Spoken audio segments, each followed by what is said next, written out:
Anong ka-injusticean itong ating natutunghayan ngayon mga kababayan?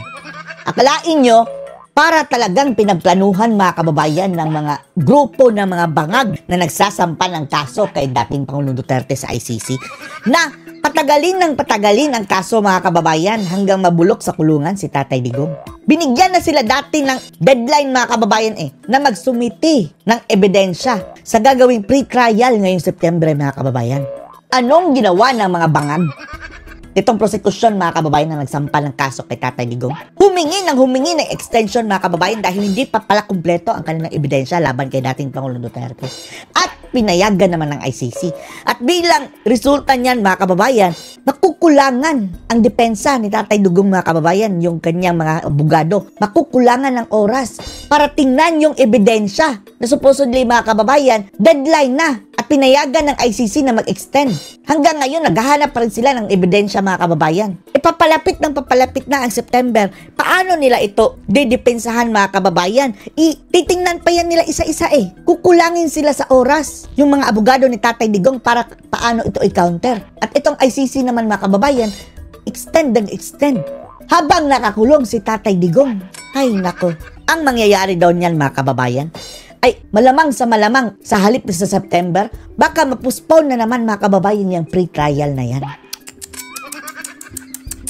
Anong kabangagan? Panoorin niyo po ha. Humingi ng case conference or case report itong abogado ni Tatay. Umalma na ha. Itong defense mga kababayan. Kampo ni Tatay Digong. At dahil ito daw po ay dahil sa natatanggalan yung proseso ng pagbibigay ng ebidensya ng prosecution laban kay Tatay Digong sa panig ng depensa. At silang igulong si Tatay Digong mga kababayan. Hindi pa pala kompletong ebidensya. Ha? Binigyan ng deadline. Natapos na ang deadline mga kababayan. Humingi na naman ng extension. Pumayag naman ng ICC. Kung maalala niyo, ano yan? Lutong Macau yan? Po, ang confirmation of charges ay nakaschedule sa September 23. Now, ang inaasahan na mangyari sa confirmation of charges, matapos na i-divulge o i-reveal ng prosecution sa depensa ang mga ebidensya nila, kukumbinsihin ng prosecution na merong probable cause, laban kay Tatay Digong para nga mapatuloy ang pagbibigtis. Pero siyempre, ang depensa ay magpipresenta rin ng ebidensya, para patunayan na walang probable cause, Tapos ngayon, mga kababayan, hindi pa makakapresenta ng full set of evidence. Naghahanap pa rin. At sa puntong ito, malamang mga kababayan, yung kinuha nilang mga buto doon sa Taal, baka isasali nila yon. Dahil sabi ni Boying Rimulya kolektado ito sa war on drugs. Ang mga animal. Importante nga yung confirmation of charges kasi unang-una, ito ay 6 months after unang nakuha si Tatay Digong. Ito yung sinasabi ko na hindi makatarungang na sa ICC, kulong ka muna miski wala pang probable cause. Sa Pilipinas kasi, bago ka butok balat na lang si Tatay Digong, kulong, dapat may probable cause at yan ay dumadaan sa proseso ng preliminary investigation. Dapat i-dismiss na yan, sakop ng preliminary investigation ng ICC yung issue na pagkakakulong. Sa Pilipinas kasi, sa preliminary investigation, walang dito, kulong. Ang pagkakakulong ay pag meron ng probable cause at nasampa na ang kaso sa hukuman.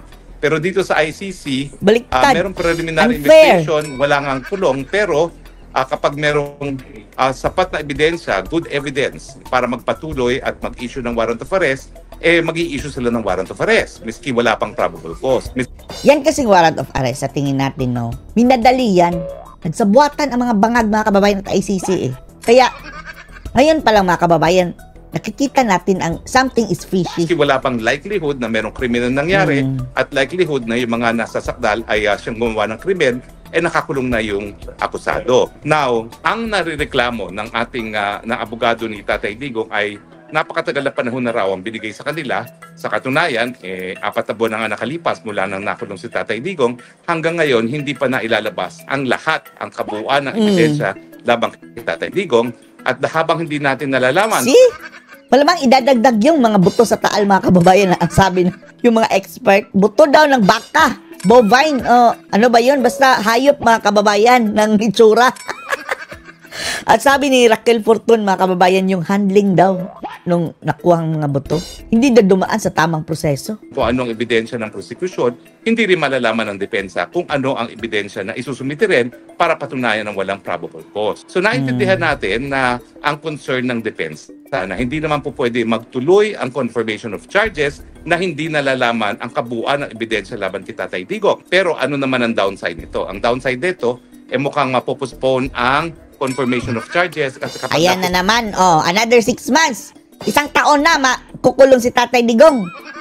Wala pang confirmation. Wala pang first step. Mga hudas. po ng confirmation of Palayain na yan. charges, mas mapapatagal ang pagkakakulong ni Tatay Digong na wala pang probable cause, no? At siyempre, hindi mo na kinakailangan maging bihas ang abogado para malaman na si Tatay Digong atat nang makawala sa kulungan, no? Kung wala talagang probable cause, ay dapat ma-dismiss niya yung mga charges na yan. Kasi nga, kung walang probable cause, ang end result ng confirmation of charges is either dismissed, mapapawala si Tatay Digong, or tuloy sa trial, no? Na nakakulong pa rin si Tatay Digong. Pero siyempre, isa sa inaasahan ng ni Tatay Digong ang mapagbibigyan yung kanyang motion para sa temporary release, no? Yung tinatawag na interim release. Bagamat, sinabi ko na nga na sa kasaysayan ng ICC, hindi sila nakapagbigay ng kahit anong interim release sa kahit Wala pang kanino na nirelisan, akusado mga ng kababayan. 4 crimes, yung war crimes o di naman kaya or crimes against humanity. Kaya nga sinabi ko rin, hindi makatulungan ng proseso sa ICC kasi doon sa Unfair. mga naunang UN tribunals sa former Yugoslavia at saka sa Rwanda, halos lahat naman ng akusado binigyan ng release habang linilitis ang kaso, no? So lumilipad lang sila papunta ng The Hague para mag-attend ng hearing, pero walang nakakulong sa kanila doon sa dating tribunal for the Yugoslavia. Bagamat yung iba na gaya ng Milosevic ay namatay sa kulungan kasi nga siya naman ay akusado talaga of a war crime at siya yung principal na akusado dun sa kasong yon at hindi siya nabigyan din ng temporary release ng UN Tribunal for the former Yugoslavia. Pero nakikita nyo na kaya ganyan ang Rome Statute, kaya kinukulong ang isang akusado bago pa magkaroon ng probable cause kasi may provision nga sa Dumaan na sila sa local court. Pinayagan ng local court, mga kababayan. Pero si Tatay Digong, dumaan ba? Wala eh. Article 59 ng Rome Statute na bago maparating sa The Hague, kinakailangan idaan muna sa lokal na hukuman. At yung lokal na hukuman, hindi lang sisiguraduhin na respeto ang karapatang pantao ni Tatay Digong, titignan din kung pwede gang magkaroon ng temporary release yung akusado habang nasa bansa pa niya. So dahil nga kinidnap si Tatay Digong, napagkait yung proseso na haharap siya sa isang regional trial court para sa kanyang Dapat panagutin na nag-kidnap sa kanya, mga kababayan, bangag. extradition to The Hague at titignan ng hukuman hindi lang kung merong jurisdiction ng ICC na wala na nga kasi nga yung tinatawag nating materia temporal natulog sa pansitan yung mga Natulog prosecutors sa at nagsampa ng, pansitan! request to conduct preliminary investigation matapos ang 2 taon makalipas nga yung pagsasampa ng instrument of withdrawal natin na sinasabi natin too late the hero na, no? Pero ang importante doon, kung siya'y dumaan doon sa proseso ng Article 59, pwedeng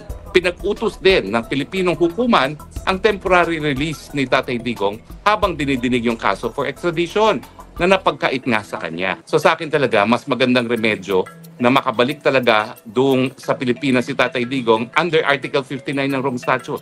Sabihin natin, okay, sige, magpatuloy tayo under the Rome Statute. Pero dapat masunod yung proseso sa Rome Statute na ihinarap muna siya sa lokal na hukuman para doon ma-ventilate kung merong issue of jurisdiction at saka ma-ventilate kung dapat pa siyang bigyan ng temporary release habang dinidinig yung extradition petition. So anyway, mabalik tayo ngayon dito sa hinihingi. No? So, on the one side, pabor kay Tatay Digong yung hinihinging case report, no? Case conference, case status conference na hinihingi ng abogado ni Tatay Digong kasi makapagsasabi sila, huy, hanggang ngayon, tapos ang 4 na buwan at 1 buwan na lang, no? More or less, 1 buwan na lang ba? Oo, kasi August 15, September, so 2 buwan, 2 months na lang, magkakaroon na ng confirmation of charges. Sa tingin ko, humingi sila ng ganitong conference dahil alam nila, hindi pa handa ang depensa.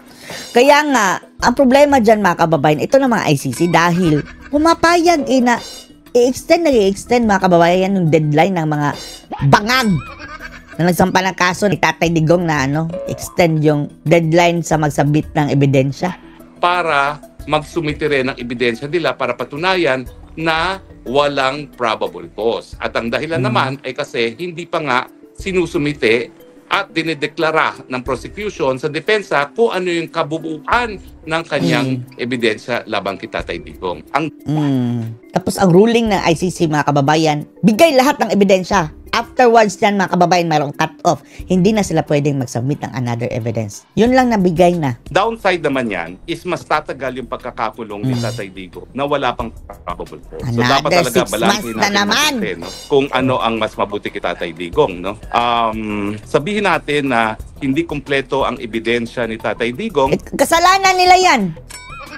Pinadali nila Mga bangag kasi. Pinakulong na yung tao tapos wala pa lang ebidensya, mga ungas. Pero kung ang dahilan na hindi nila rini-reveal kay Tatay Digong sa depensa o kay Tatay Digong ang ebidensya ng prosecution Gusto nilang kasi wala patagalin. pa ebidensya, dapat ilabas na yan ng abogado ni Tatay Digong. Kasi nga, kung magkakaroon ng case conference, pwede nilang ipakita sa hukuman. No? Ngayon pa lang nagtatawag yan ng mga testigo. So paano nila sa... Nagre-reward pa mga kababayan daw. Para kung sino yung lalantad para titistigo kay Duterte. Sasabihin na kaya Para sila nag-recruit humingi ng panahon para i-reveal yung mga identities ng kanilang mga testigo ay dahil natatakot sila sa seguridad dito mga testigong ito. Kasi nauna nang Kaululan. walang tigil po yung... Naputol na siya mga kababayan. Basta yun ang update mga kababayan. Mukhang matatagalan dahil ini-extend nila yung deadline para mag-submit ng mga ebidensya. Tapos papalapit na ang September mga kababayan. Dapat istadihan pa yan ng depensa, abogado ng Tatay Digong. Pakukulangan sila sa oras. Kaya injustice na naman ito mga kababayan sa parte ni dating Pangulong Duterte. Anong masasabi niyo dito? Post your comments below.